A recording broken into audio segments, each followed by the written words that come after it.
22তম বিসিএস-এ বাংলাদেশ বিষয়ক জিকে প্রশ্ন। ১. ভারত-বাংলাদেশ গঙ্গা নদীর পানি চুক্তির মেয়াদ ৩০ বছর। ২.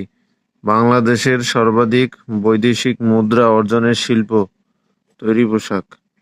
৩. কুমিল্লা বার্ড এর প্রতিষ্ঠাতা হচ্ছে আখতার হামিদ খান। ৪. ৬ দফা দাবি প্রথম কোথায় উত্থাপন করা হয়? লাহোর। ৫. বাংলায় চিরস্থায়ী ভূমি ব্যবস্থা কে প্রবর্তন করেন?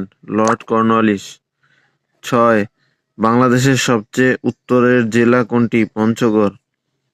৭. সিলেট কোন নদীর তীরে অবস্থিত? সুরমা। ৮. বাংলাদেশের লোকশিল্প জাদুঘর কোথায় অবস্থিত? সোনারগাঁ। ৯. বাংলাদেশের বিখ্যাত মণিপুরী নাচ কোন অঞ্চলের? সিলেট। ১০. মুক্তিযুদ্ধকালে বাংলাদেশকে কয়টি সেক্টরে ভাগ করা হয়? ১১টি। ১১. বাংলাদেশ কোন সালে ইসলামী সম্মেলন সংস্থা বা OIC এর সদস্য লাভ করে? ১৯৭৪ সালে। ১২. বাংলাদেশ কতবার স্বস্তি পরিষদের সদস্যপদ লাভ করে? অর্থাৎ জাতিসংঘের স্বস্তি পরিষদে কতবার সদস্যপদ লাভ করে? সেটা হচ্ছে ২ বার। ১৩.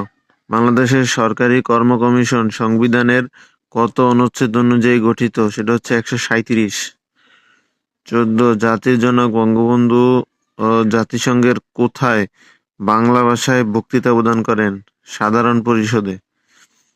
১৫. আনুষ্ঠানিকভাবে স্বাধীনতার ঘোষণাপত্র জারি হয় কবে? ১০ এপ্রিল ১৯৭১। ১৬. বাংলা একাডেমির মূল ভবনের নাম কি ছিল? বর্ধমান হাউস।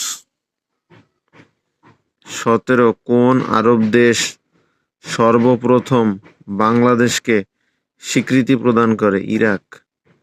১৮. সওগাত পত্রিকার সম্পাদক কে ছিলেন? মোহাম্মদ নাসির উদ্দিন।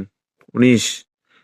মুক্তিযুদ্ধের বিজয়ের দিন আত্মসমর্পণ অনুষ্ঠানে বাংলাদেশের পক্ষে প্রতিনিধিত্ব করেন কে? Group captain AK Khandakar. ২০. Dhaka বিভাগে কয়টি জেলা আছে? বর্তমান তথ্য অনুযায়ী ঢাকা বিভাগে জেলার সংখ্যা ১৩টি। ২১. ঢাকা বিশ্ববিদ্যালয় বা ঢাবি প্রতিষ্ঠিত হয় কোন সালে? ১৯২১। ২২. সতীদাহ প্রথা কত সালে রহিত হয় বা বিধবা বিবাহ প্রথা রহিত হয়? ১৮২৯। দহগ্রাম ছিটমহল কোন জেলায় অবস্থিত? লালমনিরহাট। ২৪. সোনালী আঁশের দেশ কোনটি? বাংলাদেশ।